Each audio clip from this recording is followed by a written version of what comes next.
Imagine if you could easily find solutions to make your region or city smarter, greener, better connected, more social, and closer to citizens. The Interreg Europe Policy Learning Platform can help you access knowledge about the latest policy trends, discover expert-validated good practices from all over Europe, find solutions in our peer review, get tailored support from our expert team. We can connect you with the right people and organizations. Together, we will find ways to solve your region's or city's challenges. Start your policy learning journey today.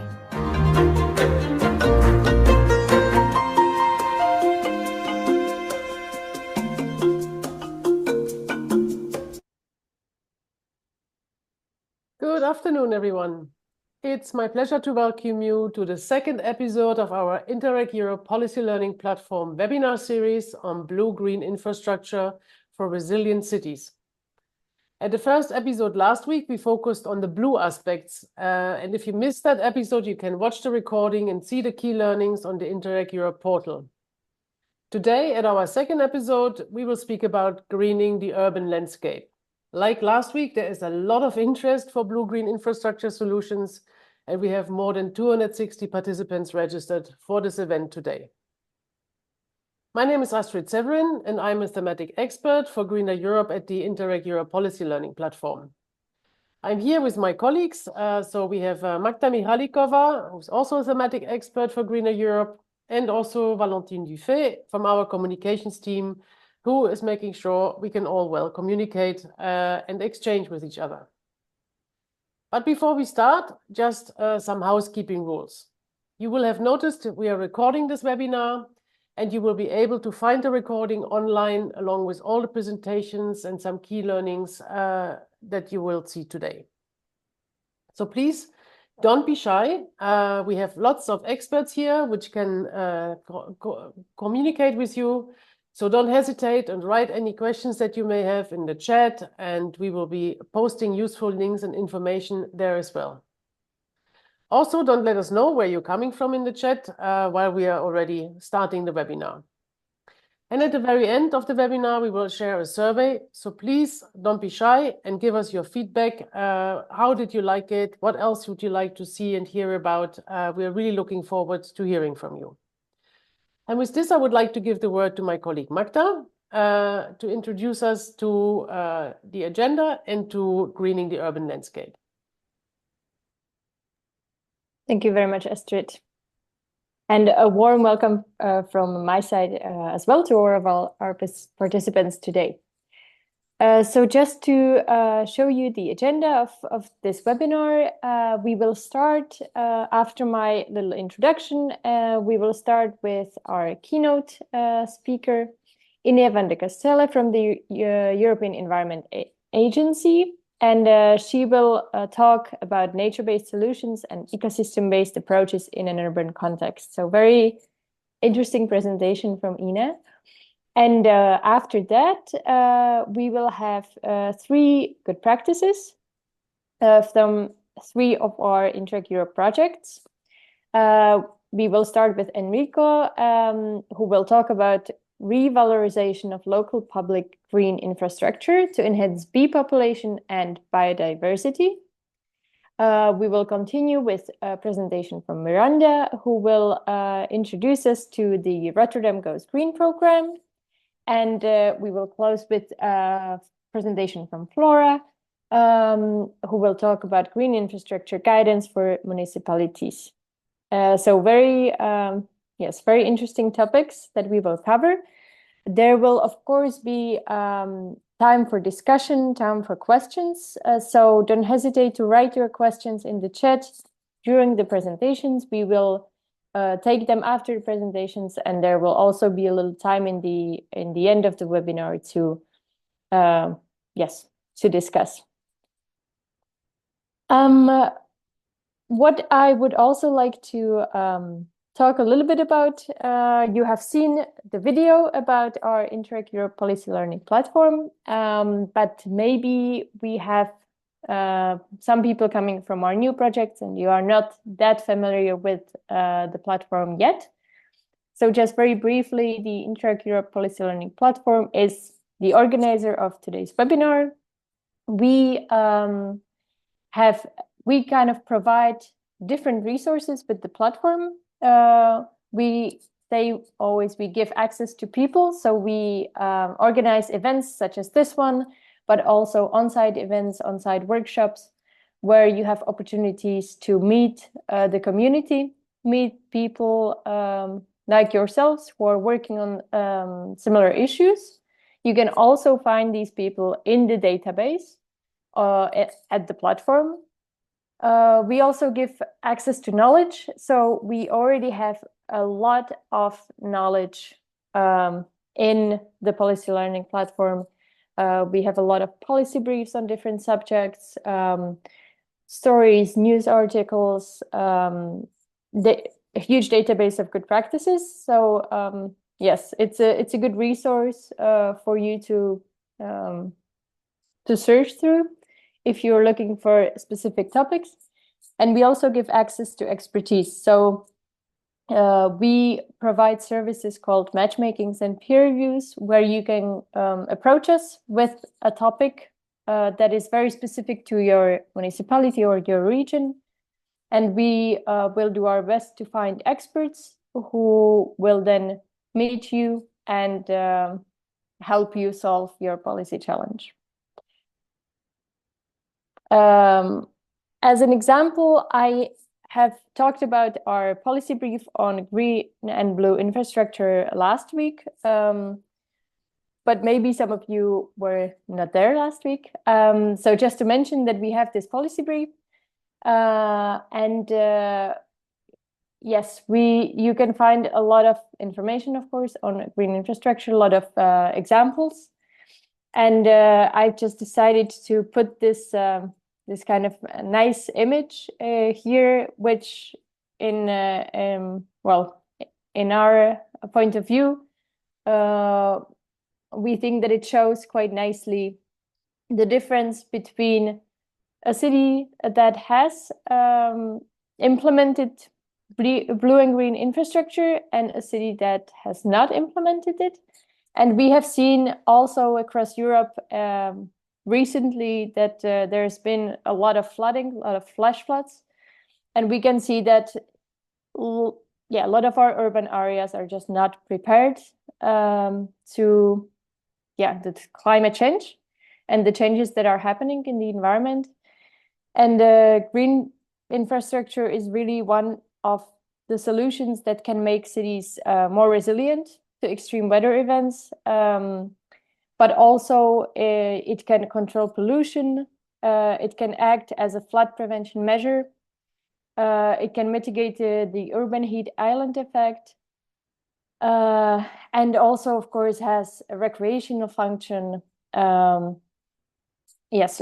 Water retention and recycling function, rainwater harvesting. It's good for biodiversity, so it helps us to keep insects and animals in the urban areas. And in general has a lot of benefits that, we will also hear more about in our presentations today. Yes, and before I stop with my little introduction, I just want to invite you to the last webinar of our series, which is going to happen on Tuesday next week, where we will look into citizens' participation in blue-green infrastructure. So if you have not registered yet, please do, and we'll be happy to see you there. So thank you very much.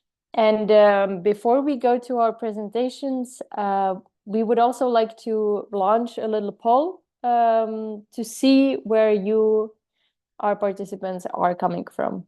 If you are coming from a EU institution, private sector, academia, NGO, local, regional, or national authority, or maybe something else, some other institution, organization, and you can join at Slido.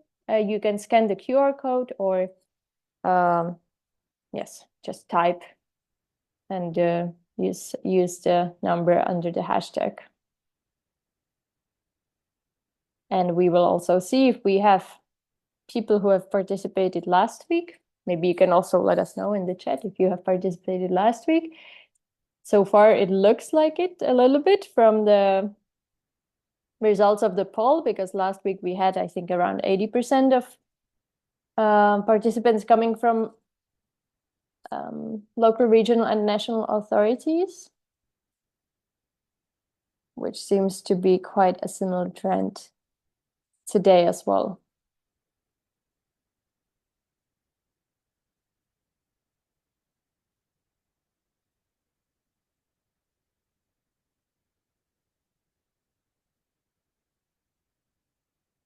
Yes, we have around 70%. So, and then 10% academia, around 10% NGOs, some private sector, some EU institutions as well.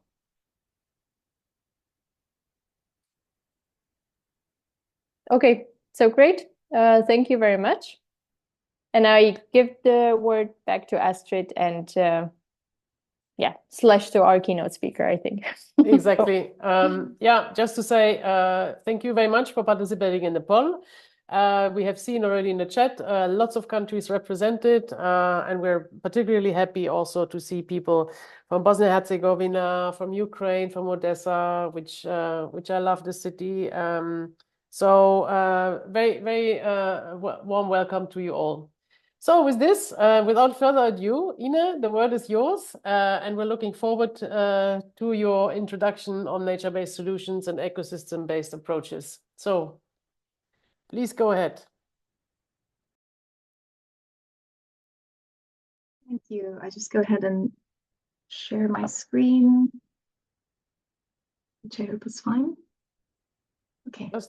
We're waiting for the full mode, and it's there now, so everything great. Great. Okay, so good afternoon to everyone. I recognized a few names in the chat, so happy to have you all here virtually, if not in person this time. So my name is Ine Vandecasteele. I'm an urban adaptation expert at the European Environment Agency. I have a much broader background than that, but over the years I got more into what can actually be done to adapt to climate change at the local level, because obviously that's where the real work gets done.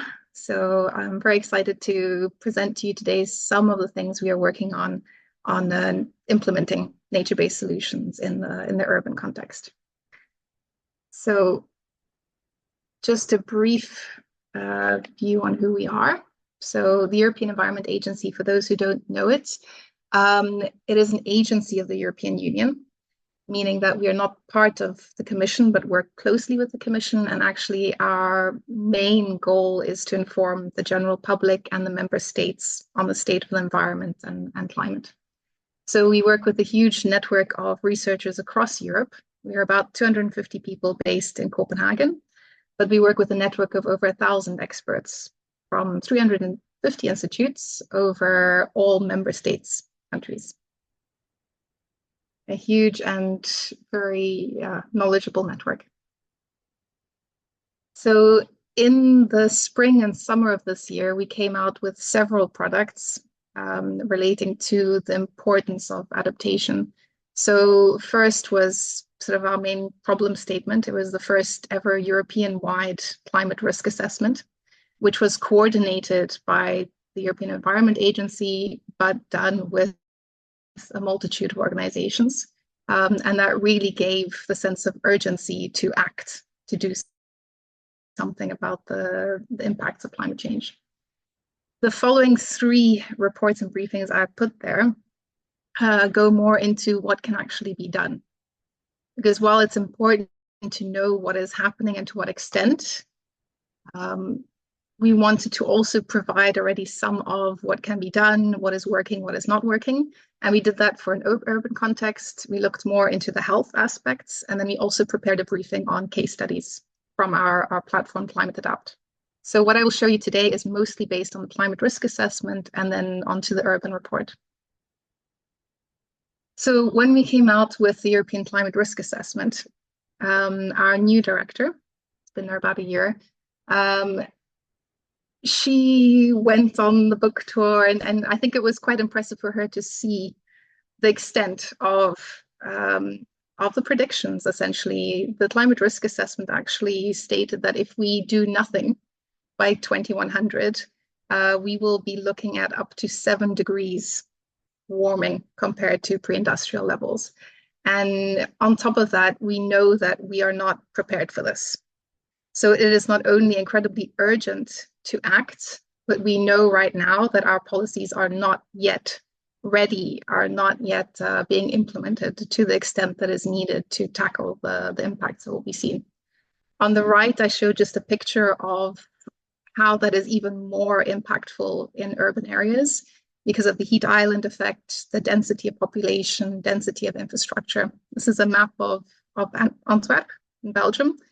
And it actually is quite impressive because you can see that the average temperatures will be up to 10 or 15 degrees warmer in dense urban centers than the surrounding areas. So what are cities actually doing?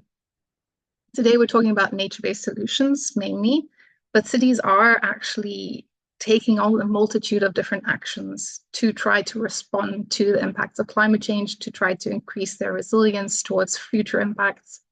The number one reported type of action is still physical and technological. That's very importantly early warning systems, but also still to a great extent physical infrastructure. So this means seawalls or barriers, which may still be required because of the severity of impacts that we still foresee. But the second most reported option is nature-based solutions.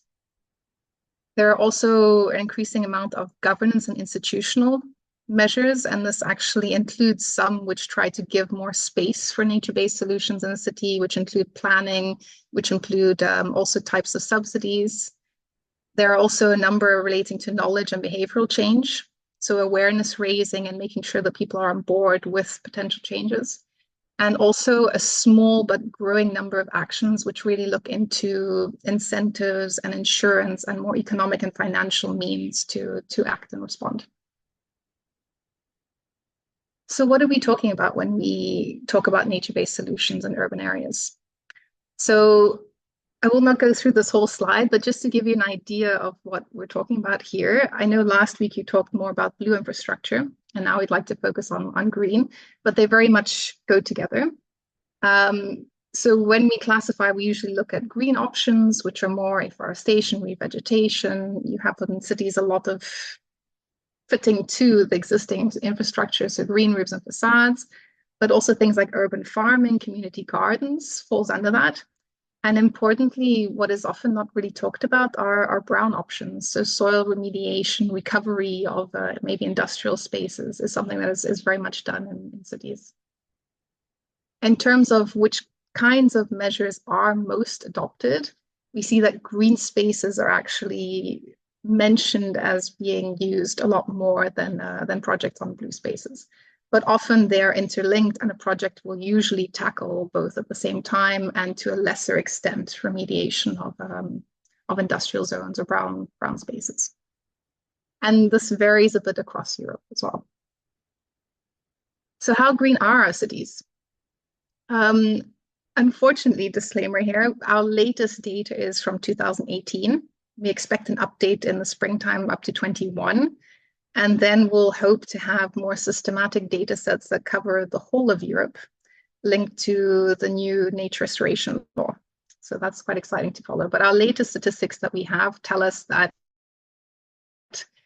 our main cities, so these are functional urban areas, are composed of about 42% green infrastructure. So this measurement includes blue and green together.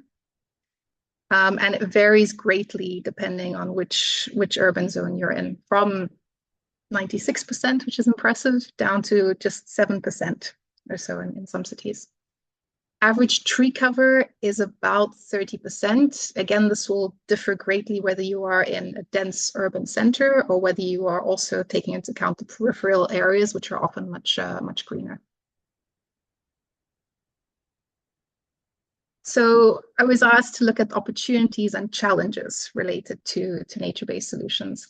I think in terms of climate adaptation, this is absolutely where we need to go. As I mentioned before, it cannot be the only action. It needs to go within a whole range of actions taken together and streamlined. But they are essential for adaptation. So I've put here that they're essential to give cooling, to regulate water, to help in combating heat waves, and both in combating flooding and moments of drought.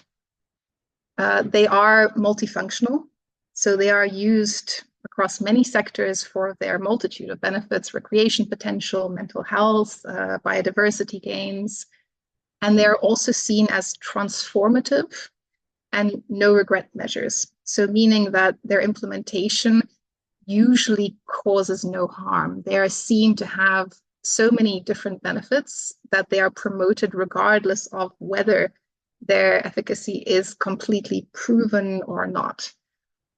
A discussion point there. But they are seen as transformative in that they are longer term, they have other benefits, they contribute towards environmental sustainability as a whole and quality of life. Again, a little bit of a discussion point, but they may also be more efficient and cheaper depending on how they are implemented as compared to more physical infrastructure. There is also linked to that this movement to more and more integrate physical infrastructure with green, which I think will be very, very important towards the future. So what are some of the challenges? There needs to be long-term political and financial support in place to be able to carry out more extensive projects to sort of upscale what is going on and maintain the infrastructure put in place in the longer term. There is also, on top of that, the technical capacity needed to know exactly how much green to put where. If it is not done correctly, it may even in some situations block, for example, the airflow and lead to higher temperatures. So it really needs to be understood what is being done, why, and then where, in which way. So that is essential. There are some health concerns. I'm sure you may have discussed it last week on the blue infrastructure, for example, with stagnant water or maybe increasing allergens. So there are some concerns to be taken into account. There is a competition for space, especially in our inner cities. This is something where governance can help. There are ways around this, but there are certain limitations to what can be done. There is also the question of the suitability of species of green infrastructure that are put in place. So which trees, which shrubs are actually adapted, not only to the current climate, but to what we expect in 50 and 100 years. And then finally, maintenance is often an issue. Who maintains it? Whose responsibility is it? How can this be overcome? A last thing I've put here, and this is linked to the map, is how accessible is our green space? So right now we are promoting including more green infrastructure in our cities, but actually if you look at what is there, a lot of the spaces are private or may for some reason not be accessible to the general public. And they may also not be in the neighborhoods where they are most needed. We actually find that green space is less available in lower income neighborhoods. And we find that only 44% of Europeans actually live within 300 meters walking of an urban green space. And that's actually the World Health Organization's recommendation that every person should be able to reach a green space within 300 meters of their own home. So I've included a few examples that I won't go in too much because I know we have the examples following. One really extensive example of a greening project is the Metropolitan Forest of Madrid. I mention it because I think it's an incredibly ambitious and impressive project, but I also know that there has been some backlash to it, and those are issues related to who owns the land, can it just be converted? There have also been some setbacks due to the climate. Some of the smaller saplings that were introduced did not survive some of the heat waves. So just to mention that it is not a straightforward, easy thing to implement. So coming back to what can we actually do? How can we overcome the challenges that there are?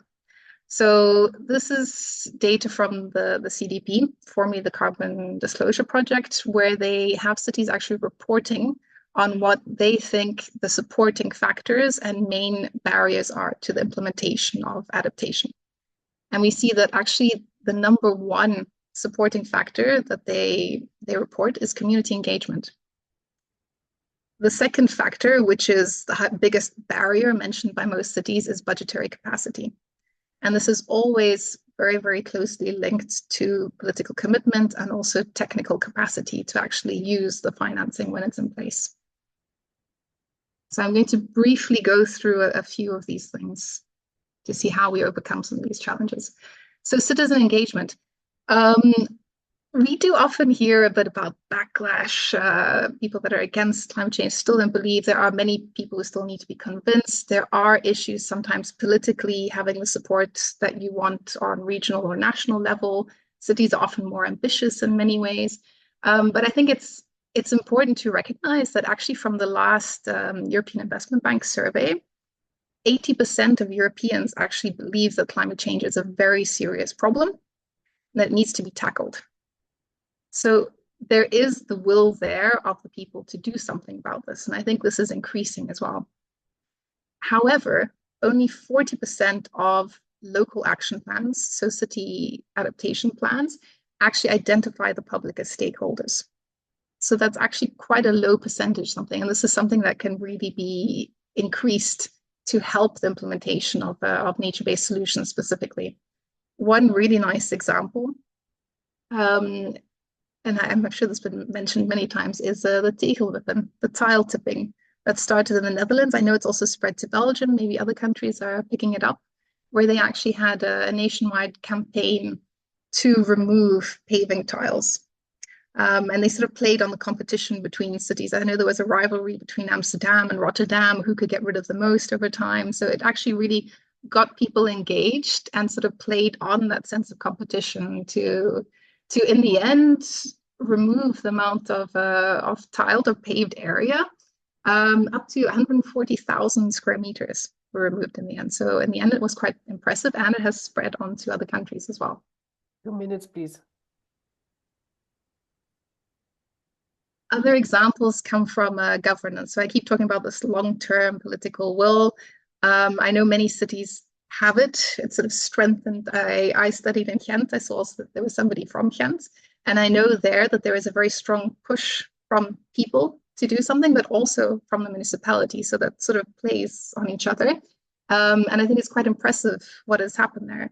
So one example is the pushing out of cars from the center of the city that I know many cities have done or are trying to do now. Another example is the superblocks in Barcelona, where they are also pushing cars out and then using the space retained from that to put in parks, to put in markets, to have more interaction amongst people, and also have nature-based solutions in those spaces.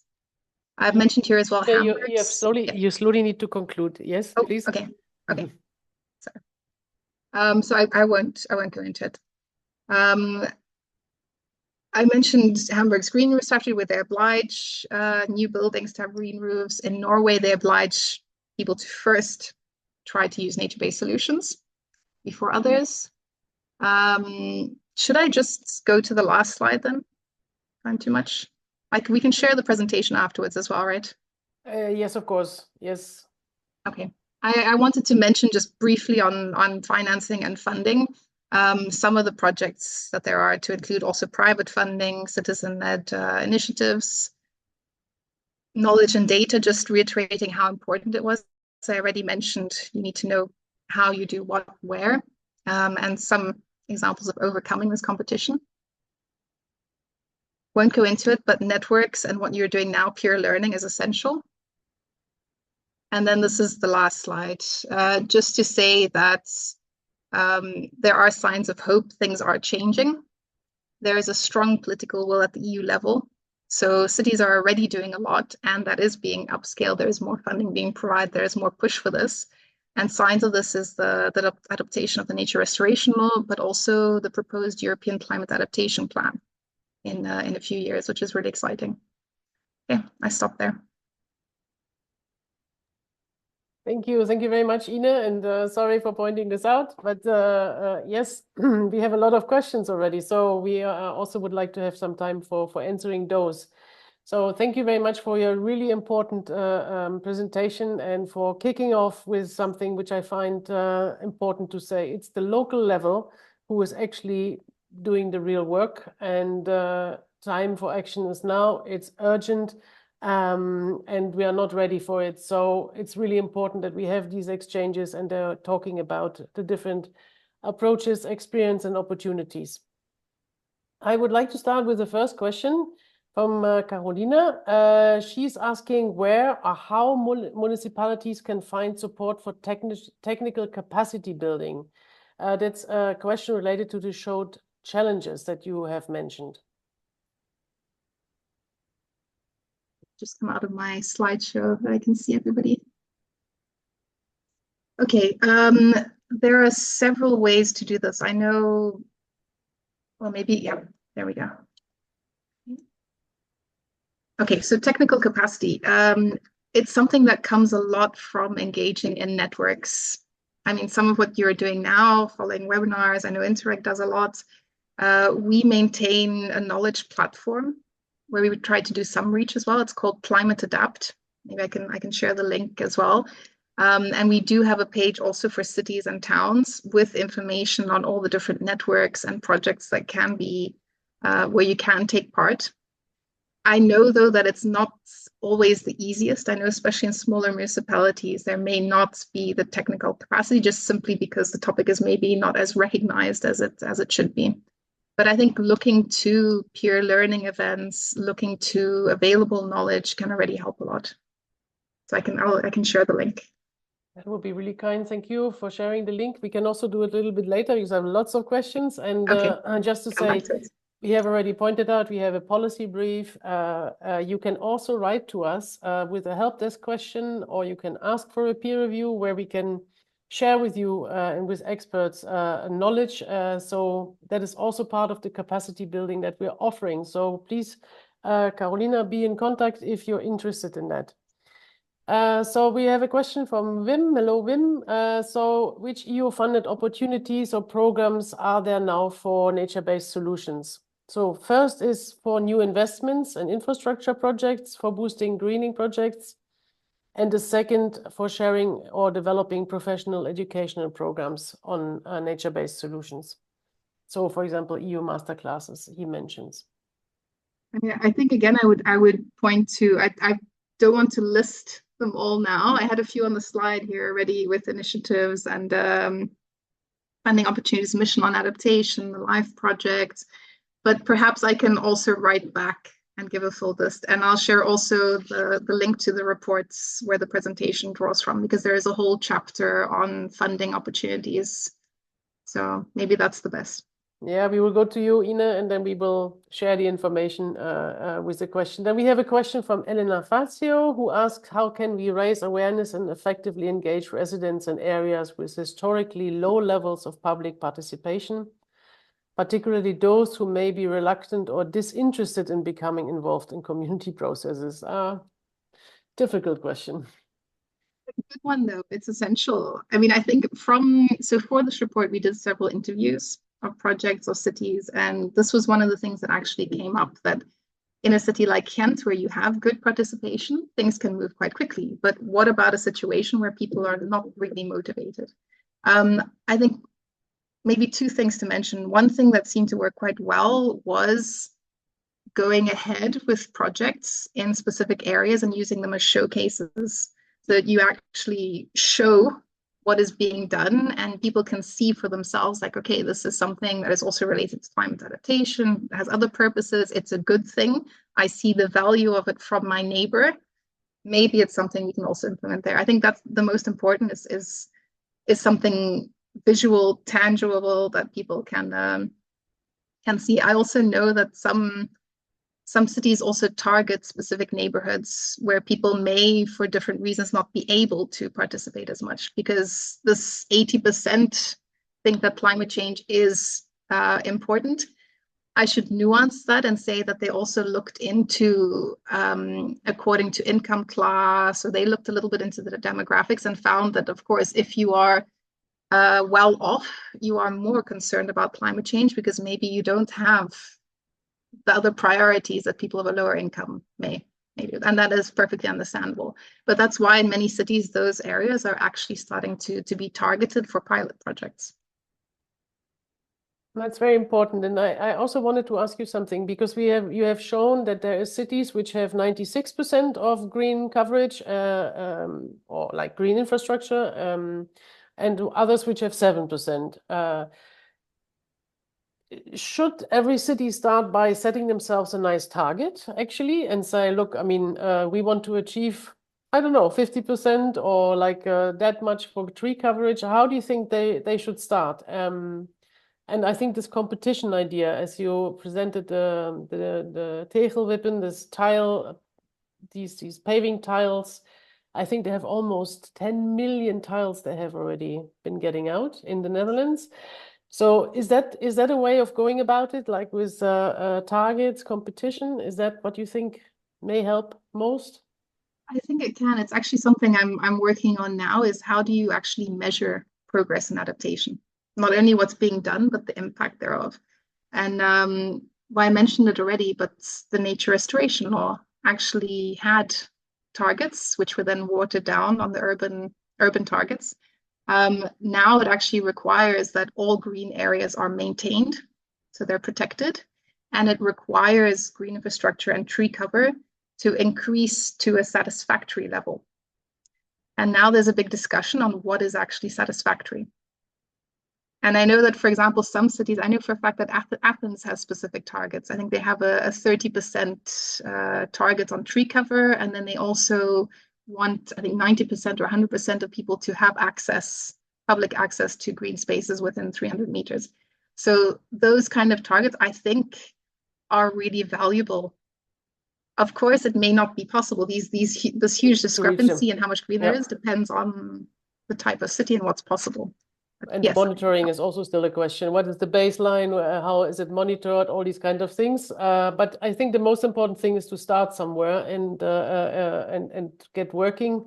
And if I'm not mistaken, in the nature restoration law, there's some nice targets for pollinators, for example, which we could use as a carrot. We have a small remark from Joker, I think, saying it is not because the local action plan doesn't mention the public as stakeholders that they aren't identified as stakeholders. And again, there's a long tradition of public participation and involvement, as you mentioned, but that is part of another policy plan. I'm not sure I understand perfectly. Maybe you do. Well, I think it's good to say that there's always, I mean, this 40% of public participants or public mention, that is simply what is taken from a subset of plans. I know it can be much more. And then the second point, I think, if I understood it correctly, participation may also come for other reasons. That it's not specifically on adaptation. Many cities also may not have a specific plan on adaptation, but it doesn't mean that they are not fully engaged in implementing nature-based solutions for many other reasons.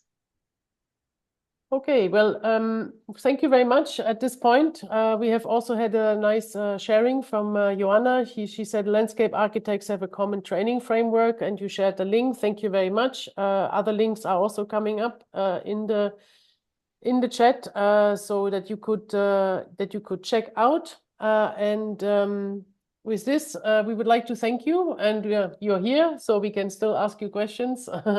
So and now we would like to again, you just saying what are the reasons for the green infrastructure? Why are we doing this? So we have 2 more polls coming up for you, where we'd like you to participate, please, so that we can see what is engaging you, and why you're doing this, and those of you who have already financed, how you're financing it. So we're starting with the financing question. How have you financed your green infrastructure measures? Please let us know. Have you used European Regional Development Fund? Have you been working with LIFE, for example, or the EU Recovery and Resilience Fund? Have you used crowdfunding, for example, or other sources of funding, which then I would ask you to share with us in the chat so we can see a little bit how you have been working.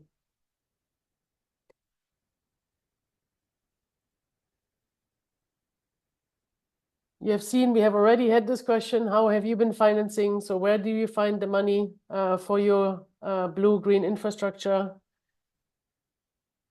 And we see it so far, the winner are regional and local funds with 62%. And the cohesion funds and the ERDF are catching up. The LIFE is also going stronger. And it's interesting to see that you also have EU Recovery and Resilience Fund already used. In the chat, we are hearing also about Horizon 2020.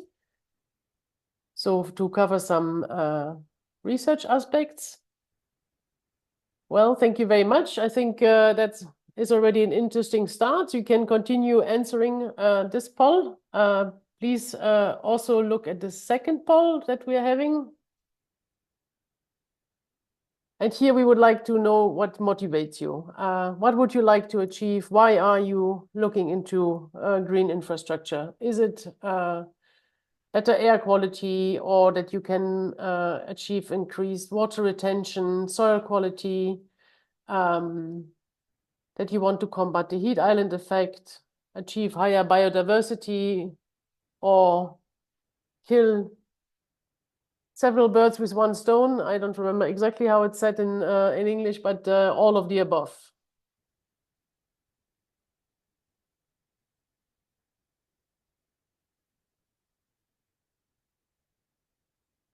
More recreation is also a possibility. So we see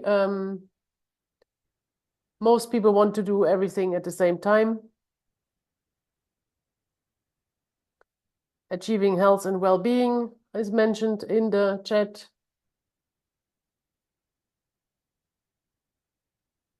And I think that is also what motivates most of the citizens, that they can have better recreational areas, better air quality, that the cities are not too warm.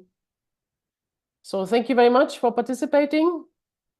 And please continue if you like. You have the links already. So very interesting to hear how you're financing, what motivates you.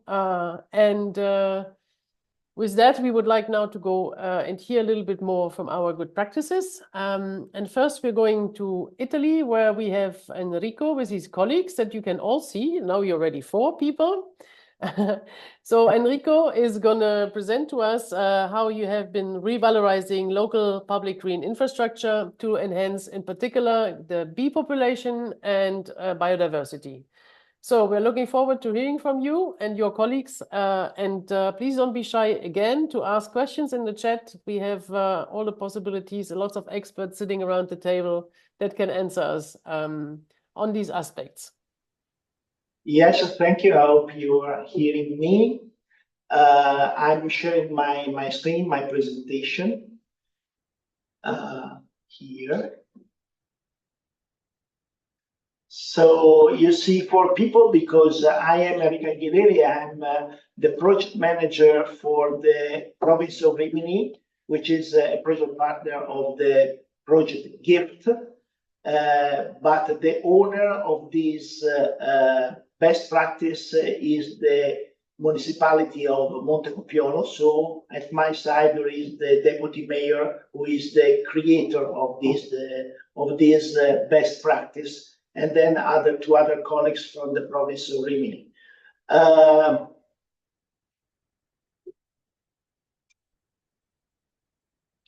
Okay, this is done. Okay. First of all, I want to give a quick glimpse to this best practice.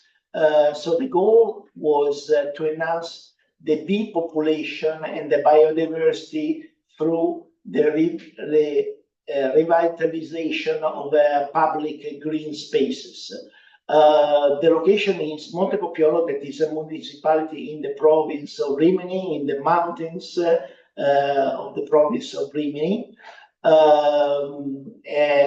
who had a part, but I will tell you better later. And the main strategy is the development of biodiversity trails and installations of shelters for pollinators and also birds. So this is in general the glimpse of the best practice.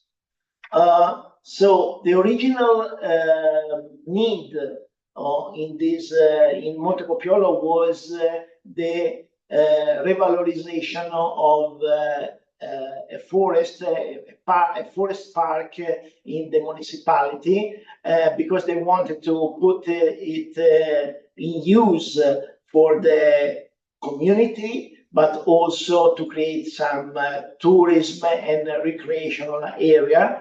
And doing so, they wanted to promote native flora and fauna as well, to provide food sources for pollinators. This part was neglected. It had a lot of broken trees, fallen trees, and that prevented the use of the park, that it was quite dangerous also for the fires.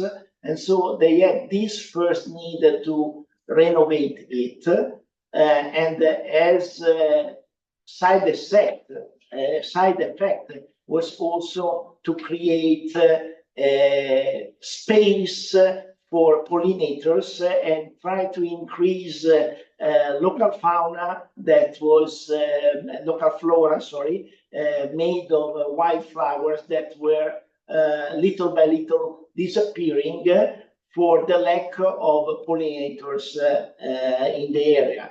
And at the same time, they had also in mind to make a mapping of the wildflowers species available in this area, and create conditions for the reappearance of some wildflowers, and increase the population of bees, as I said. So the goal was an increase of biodiversity, increasing the number of plants and improving the habitats for the pollinators and for the plants, have a growth on the population of the bees. And there is not a research by university or some specific research institute, but observations by volunteer organizations. For example, the Society for Naturalistic Studies of the region, or the organization that studies the wild orchids in this area, could monitor the improvements and the development of this best practice. And also, as a benefit, as I told, there were an improvement of the discovery that some wildflowers were growing in numbers and also in quality. I mean, some, for example, a specific flower was not seen for years in that area, and after 2 years of implementation of this best practice, it grew again. For example, in Italian is Gladiolo dei Campi, but the scientific name is Cyanos segetum, was one of these flowers that this volunteer institution, could see again in Montecopiolo. Also, other positive outcomes of this initiative was the involvement of the community. So the residents were involved and have been engaged in the project, and also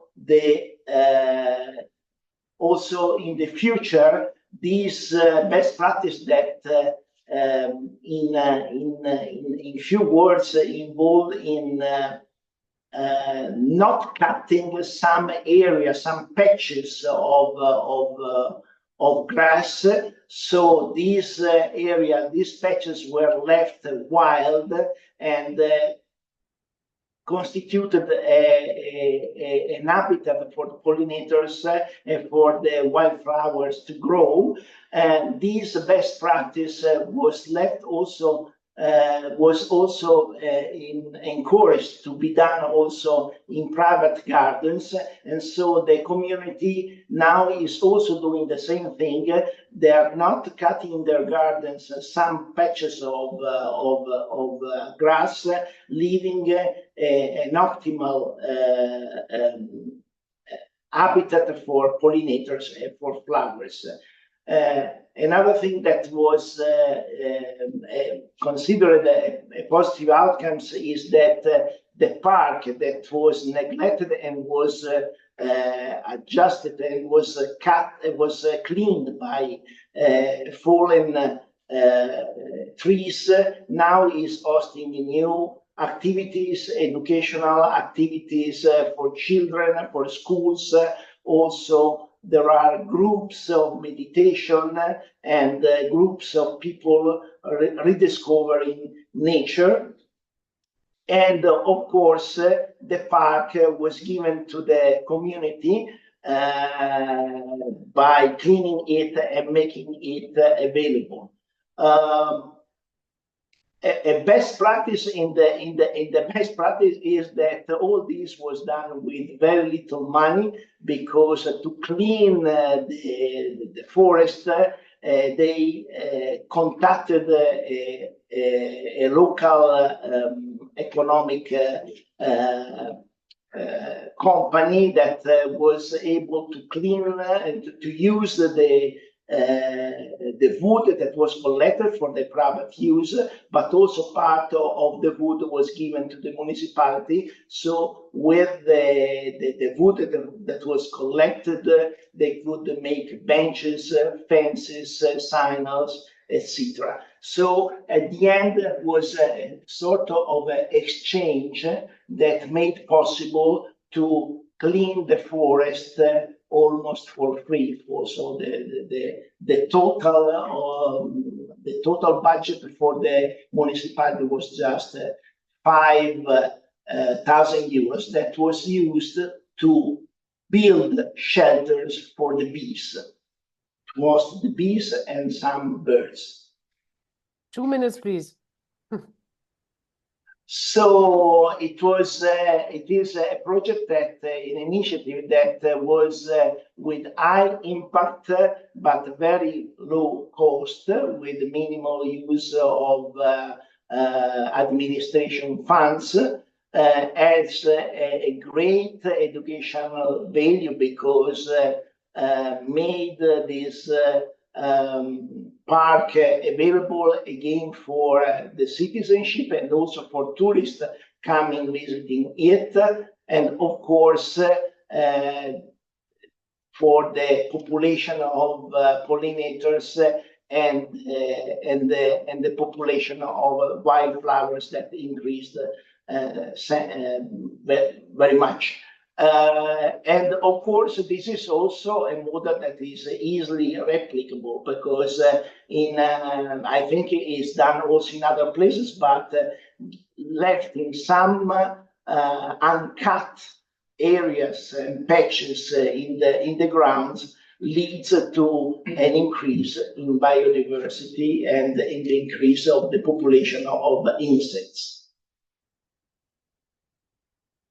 So the time frame of this project lasted 2 years, but is still ongoing, because I said before, there is a continued involvement of the community, and this best practice was inherited by the population in Montecopiolo, so they are doing the same thing in their private gardens.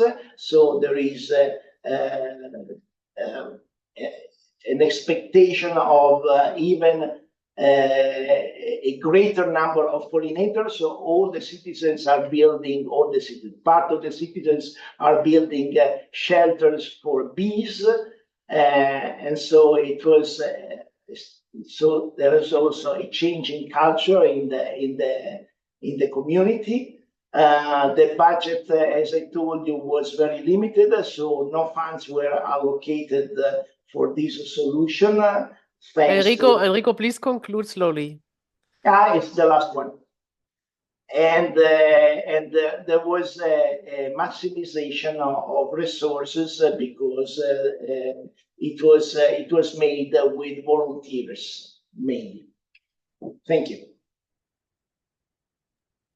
Thank you. Thank you very much for your presentation. I would ask everyone to also please again ask some questions. And before we find more questions in the chat, I would like to ask you something. So have you been setting yourself a target? As we just heard before, you know, is there something you said like we only had 2 bees and we want to have 5? And then the other one is, what is the role of the Montecopiolo?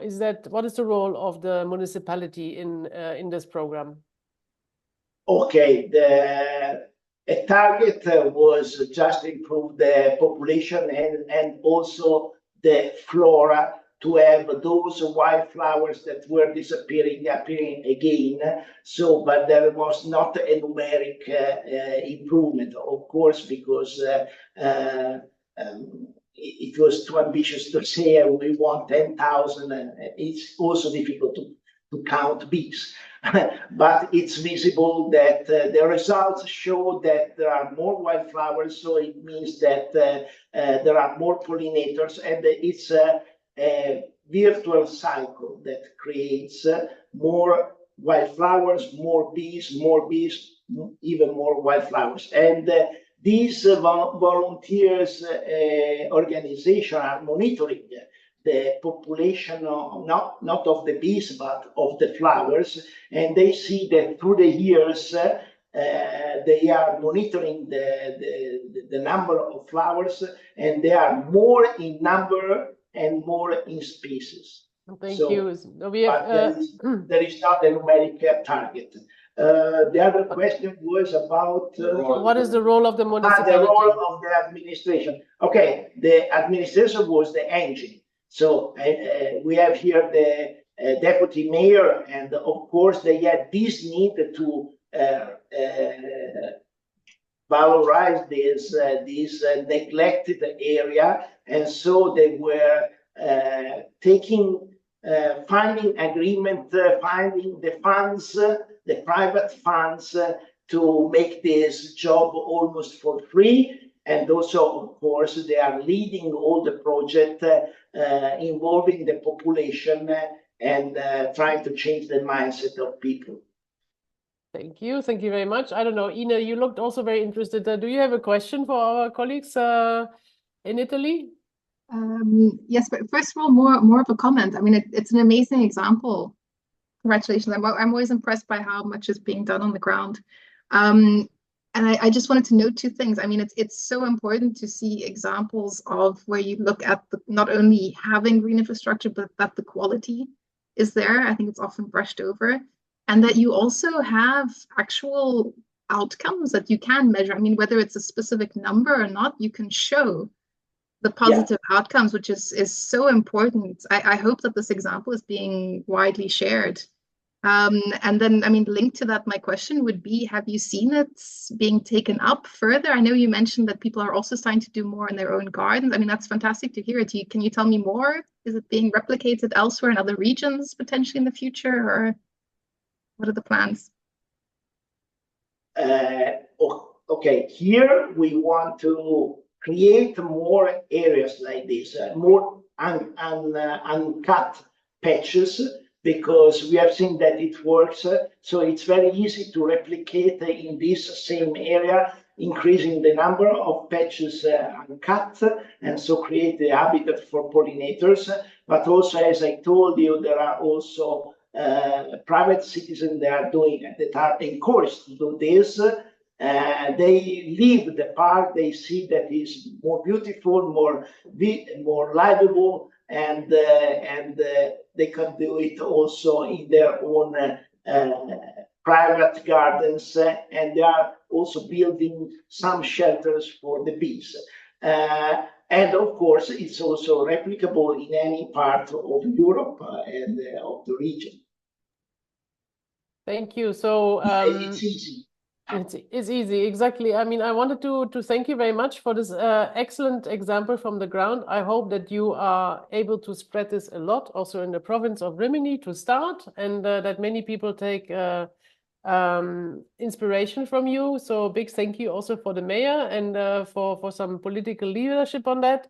And it made me think of a video I saw 2 weeks ago at the European Week of Cities and Regions from Tallinn, which have invented this pollinator highway. It also has built shelters, and it also used recycled material and revived neglected areas, worked with some local artists. So some of our participants have been so kind to also share some videos about that. So you can watch these as well later. So a big thank you to Italy. And with that, we go to the Netherlands, to Rotterdam, who is also going green. So we're really happy that we have Miranda with us, who is going to share their experience. So Miranda, the word and the presentation is yours. Yes, thank you. First, the most difficult thing to share the screen, which of course I hope we'll be doing. We see it, just the full Can mode, you see please. it? Full mode. Yes. And we have the full mode. Perfect. Okay, that was the most challenging part of this whole presentation. Well, I'm Miranda Nauta. I work from the municipality of Rotterdam. I'm the program manager for adding green to the city. Rotterdam goes green, as we call it. And in the next 8 minutes, I will tell you a bit about how we're working on that, which also will be quite a challenge. But I think, first of all, it would be interesting to tell you a bit more about the city. Probably you know that's in the western part of the Netherlands. It's the second city in the Netherlands. We have more than 600,000 inhabitants. It's part of a larger region where 2.6 million people are living, so it's quite densely populated. Rotterdam is a very multicultural city with more than 170 nationalities.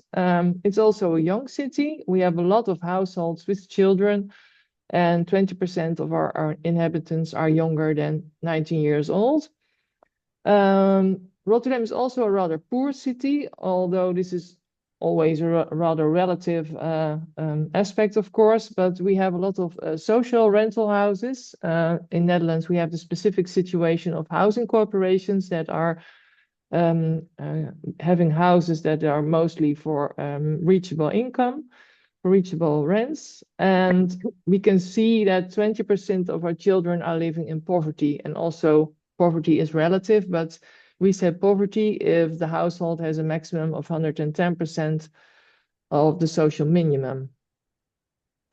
And then you see this beautiful picture of the city, but you can also see that it's quite gray. So we can see that we have a need for more and more varied greenery.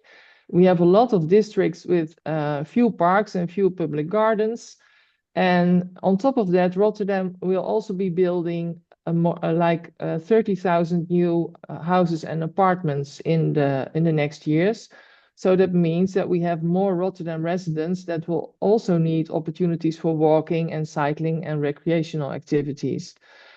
A specific part of the lower parts of the Netherlands, we have also very many challenges on the changing of the climate, not only with the heat island problem, but also with flooding, because maybe you also know that a part of the Netherlands is below sea level, and You can say that the water is literally sometimes coming from everywhere. So we really are dependent on our water barriers, and also we have to do a lot about the rainwater that is falling. And apart from that, we see that we have a decrease in quantity and quality of biodiversity. So we have a lack of species and animals and plants. So we were already talking about objectives. Well, Rotterdam has a lot of practical objectives. We are working on, from the political board, we have had a lot of objectives to work on, and this is something we work on until 2026. So that means another 2 years. We have to add 20 hectares of extra greenery, and that will be in the public space and also on roofs.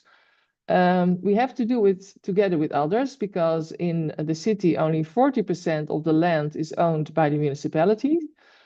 We are going to improve 15 squares.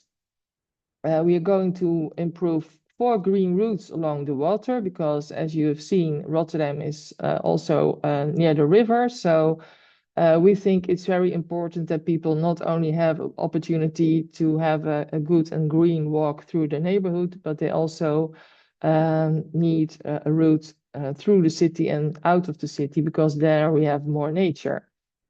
And we are realizing 50 climate adaptive projects where we add greenery and or water storage. We also work on the bee highway, and we also have B&Bs for bees. That means that we are proving food for them. We make 40 hectares of bee landscape, and we work on more biodiversity, and we improve parks.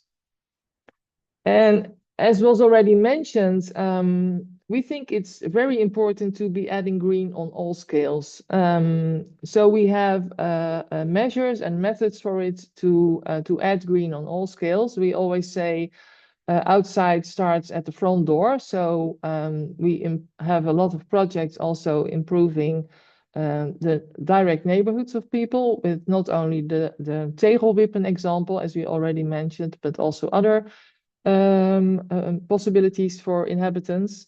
We work on extra green in neighborhoods, and we also work on extra larger parks and routes outside of the city, as I already mentioned.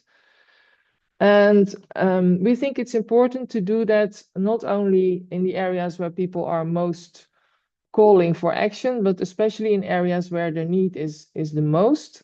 So we made a map with a lot of facts on it that we combined. So in this map, you can see that we combined the situation where there is a lot of rainfall, there is a lot of heat, there's a lot of pavement, and the situation on biodiversity is pretty bad. And we added them all, and you can see that in the areas that are orange and red or even brownish red, the situation is worst. That's also around the city center, where you can see the bow in the river. And these are the areas where we would like to improve the situation as good as possible. And so we have an approach for every scale. We have financial support for community initiatives. This one is really working very well, because you can see that we have in 1,000 streets of the city, and we have about 4,000 streets. So that's in one of 4 streets. People are active with green in the street. And we also financially support these community initiatives. Not only with money, but we can also help them as the municipality if they want extra green to be laid out. We have a subsidy for nature-based schoolyards. We already have 50 nature-based schoolyards. We're working on it already for 5 or 6 years. And what we also do is that we add a lot of green during maintenance and renewal of public spaces. Because it sounds a bit strange, but we have the situation. But you can also say that it's a little bit positive, but because of Rotterdam is sagging, and the situation that the soil is sinking, we have to maintain 40 kilometers of sewage system every year. And that means that in those streets that where the sewage system needs to be renewed, the whole street will be open and the pavement will be laid back again. And that's a good situation where we can talk with the people in the streets and their neighborhoods and ask if they would like to have extra green, take away some parking spaces. And in that way, we can add up extra green together with the maintenance. Apart from that, we redesign 15 city squares, especially in the priority districts. We make a few big and new urban parks. And as I said, we improve the green routes along the river and leading out of the city. And you can see that there's also a coherence with other programs. The Green Agenda is working on greening of public spaces together with the program for biodiversity and climate adaptation. But we think it's also very important not only to work together with mobility, because even a car city as Rotterdam is looking at taking away parking spaces, and in that way we can have extra space for green. But we also think it's very important to work on a healthy and inclusive city, and adding of green and working on green and climate possibilities can do a lot for people in the city. So also important, and I think we are in a very lucky situation that the political board thinks it's very important to have a green and adaptive city. So they gave us 57 million euros in total for 4 years. And if you divide that budget, you can say that there is 2 million per year for green close to home. And the other millions are for greening together with maintenance, the green routes, and also the 15 squares. And the city projects have separate funding. And these are some examples of how we're working on green on every level. Of course, it's in a nutshell, and I can tell you a lot more, but I will also be happy to answer some questions about it. Thank you.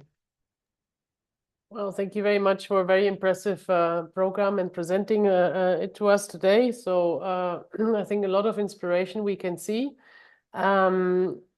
One of the questions we were getting already is, you have been saying how much money you have over 4 years.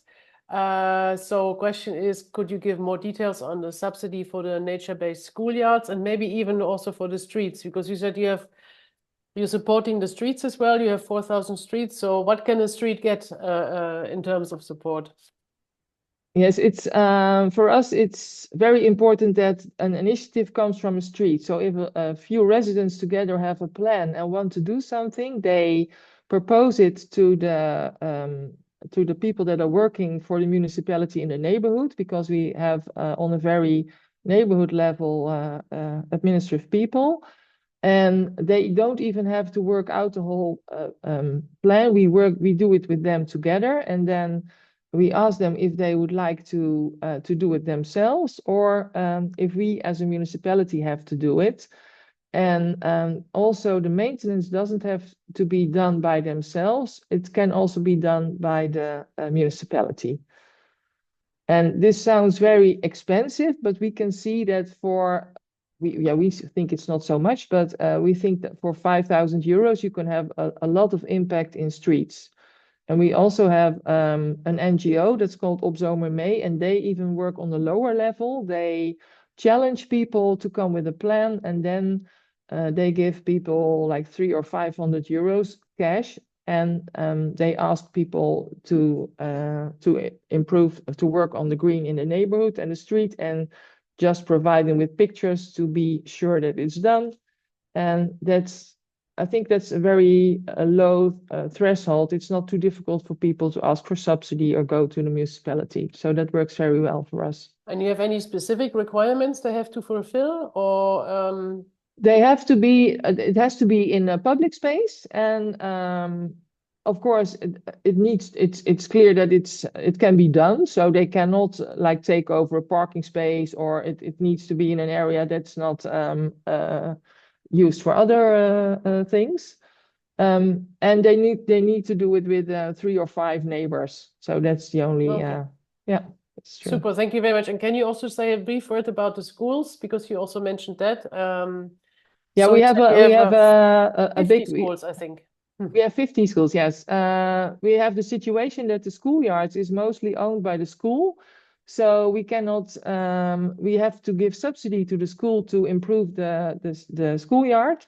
And we ask them for a plan, and they also have to make a plan together with the parents and the children, because we've learned from them. A nature-based schoolyard is something else than just a green carpet on the on the schoolyard, because children are going to use the schoolyard in a different way. So sometimes they have dirty clothes, or they come into the school with dirty shoes. So you have to have a lot of commitment in the school also for these schoolyards.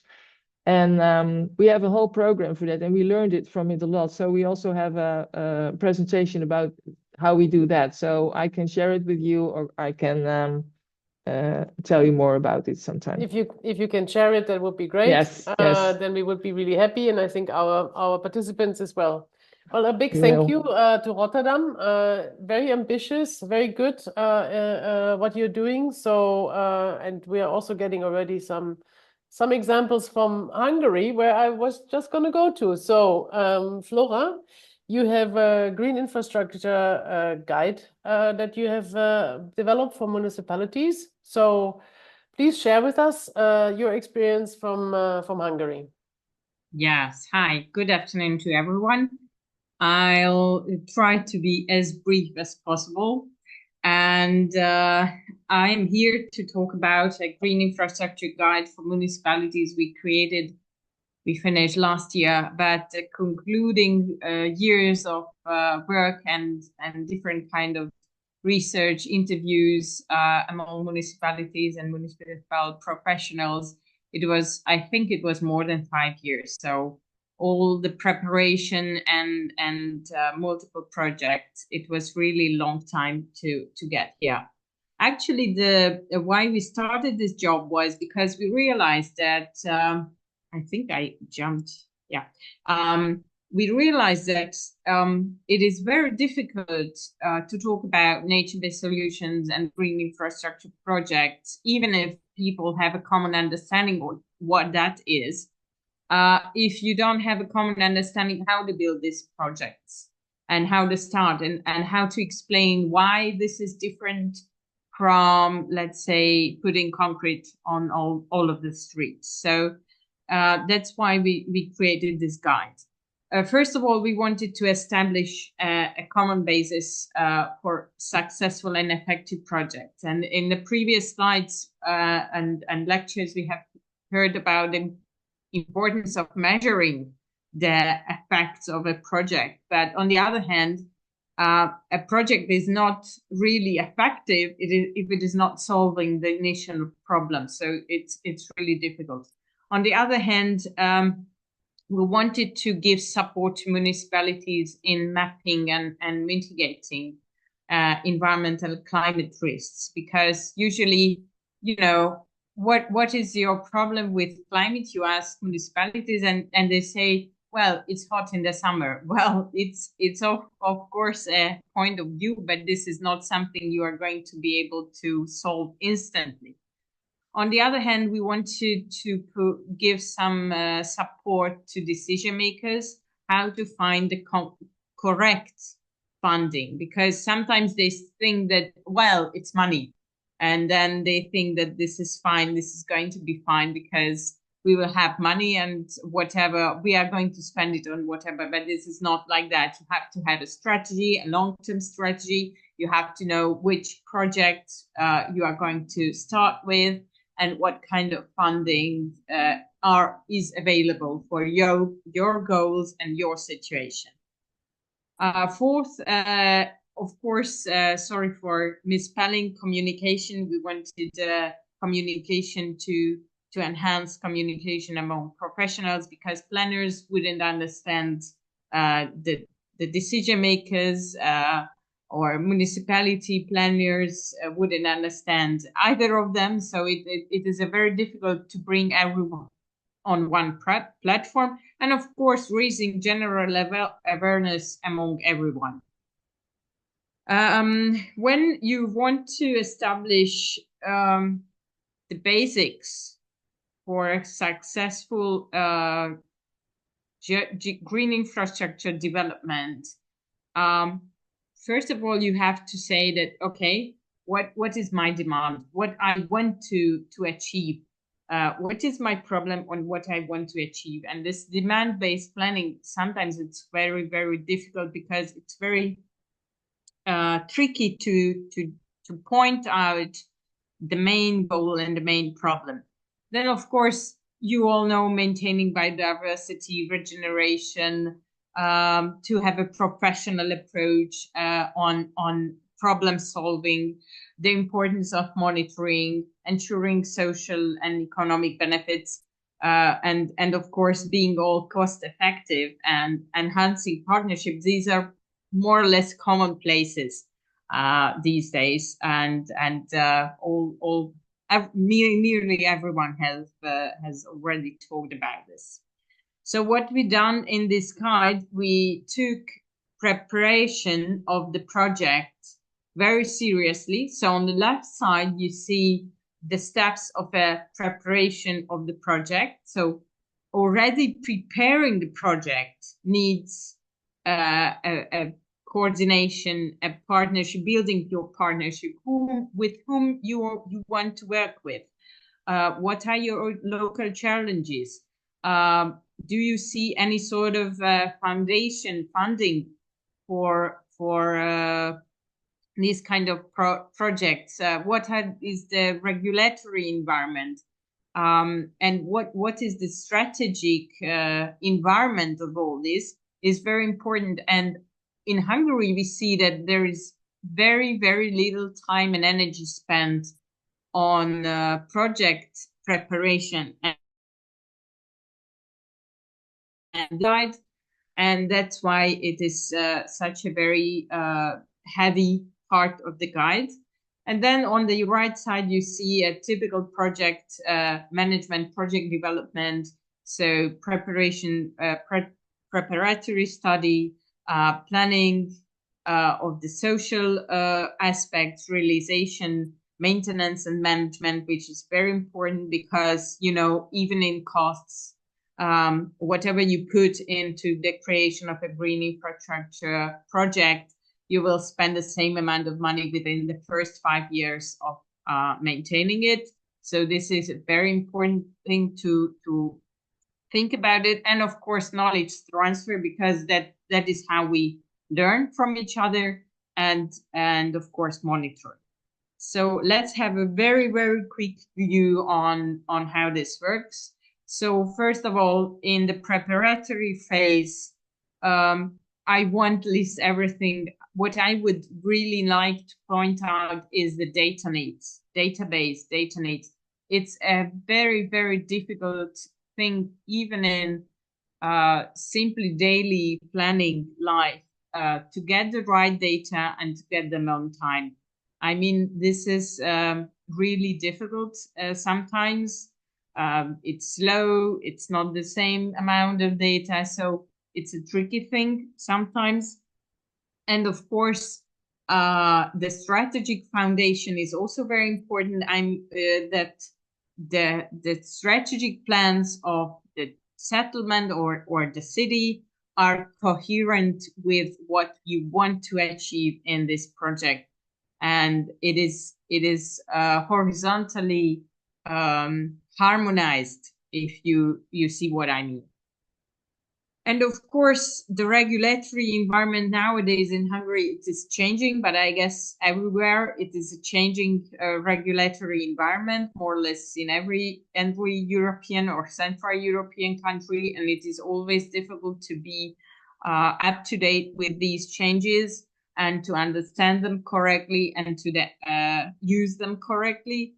But on the other hand, it can be a big help because it gives you a really good basis for defending green infrastructure, etc. And in the case of a typical project development, then you go through the very typical steps of a project development, challenges, what kind of climatic, environmental challenges you have. In Hungary, it's always the same. Deflation and flash floods, erosion, and soil quality. So it's more or less all the same, I think, in Hungary. Then, of course, the social part and the partnership you have to create has to be really well-based, and you have to involve every person that could be affected by your project. And it is also very important to have a very good technical inspection of the project. Here I think also on the construction supervision of the designer, which is already the realization of the project. 1 minute. And then, yeah, ecological maintenance and the maintenance guidelines are already there when the plans are done is also very important, also for economic aspects, but also for biodiversity, because the landscape architect could plan various plants, but if then the maintenance cannot deal with them, then 2 or 3 species will remain on the area, which is not what we wanted to have. This is not why we spend so much money on it. And of course, knowledge transfer to teach the municipality how to deal with it, and of course, share the best practices with other institutions, municipalities, and universities. And of course, monitoring indicators, assessing the state of the art and what you had before, what you have achieved. It's also very, very important to know exactly what you have done. So I think that was all from me, and I hope that I was on time. If you have any questions, I'm here. Thank you. Thank you very much, Flóra, for your interesting presentation and for showing us your approach. Your guides are very interesting and really helpful, and I think some of them are also existing in English, if I'm not completely wrong, Yes. and can be accessed. So if you have the possibility to share them with us in the chat or for later when we are sharing the main conclusions, that would be really, really great. So we see a little bit of a different approach. You go more for data, more for monitoring, less for the spontaneous approach, but still, I think very interesting what you're doing, and also for pointing out, thank you again, what was mentioned at the beginning. We cannot only design the measures, implement the measures, we also have to make sure that they're well maintained, so that our plants are not dying because they're not getting any water or these kind of things, which has happened in the past, for example, in my hometown where I live now in Brussels. So I would like to thank you very much for these super interesting presentations, and ask for a last round with our speakers. Just like maybe 1 sentence, what do you think is the most important aspect of bringing green infrastructure to your city? And we start maybe with Ine, because you have been very quiet for a long time now. So maybe you can just say what do you think is one of the main aspects that you would see? One of the main aspects of bringing green to our cities, I think the poll said it quite well. Everything is important, and it's just that multitude of benefits that makes it so essential. And whether it comes from climate adaptation or biodiversity or health reasons, it's essential.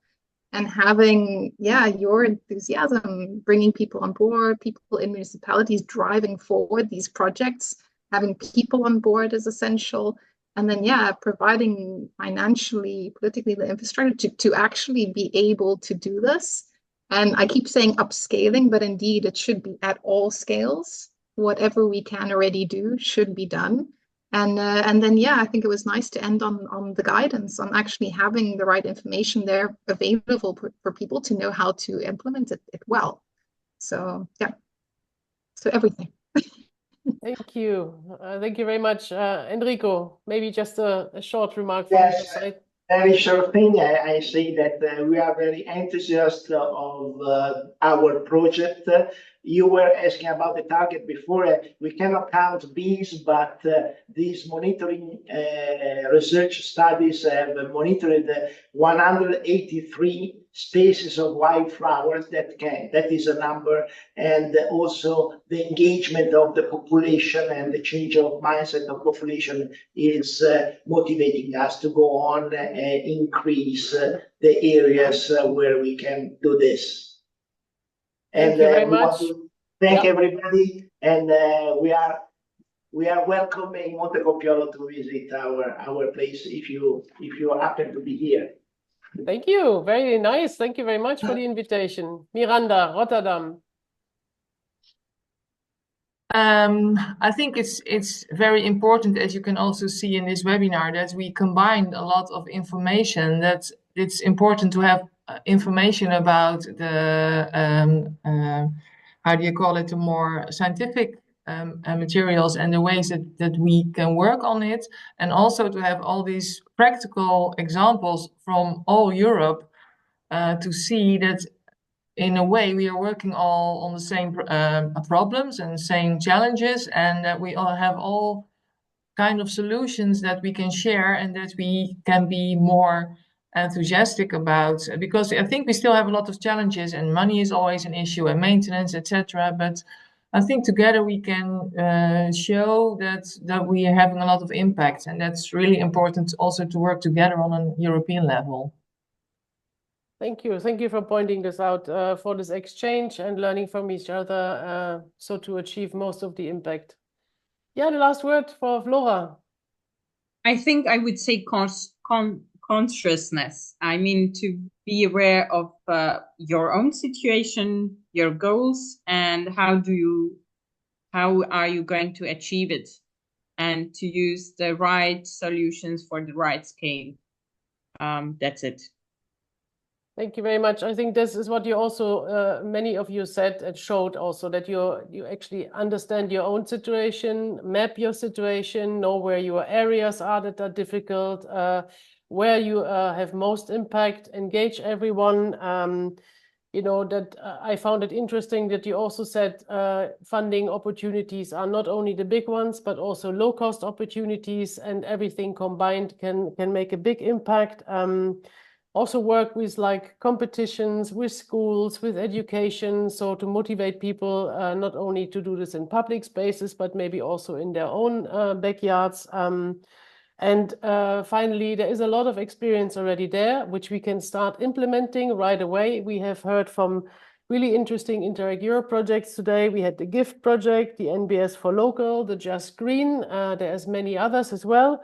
As I mentioned at the beginning, if you need more information, you can always ask us. We can always help you to get access to more experience, good practices, and help you to find experts with whom you can work together. So with this, a big thank you to our speakers for preparing, for taking the time, and for being available for answering all the questions. Please let us know how you found it. If you need more information in the survey that will pop up when you're getting out of this. And a big thank you for the colleagues as well, Magda, Valentine, for all the work. And so let's see you next week when we're talking about this important aspect of citizen participation. You can still registering, and thank you very much, and bye-bye, and see you soon. Thank you. Bye. Thank you.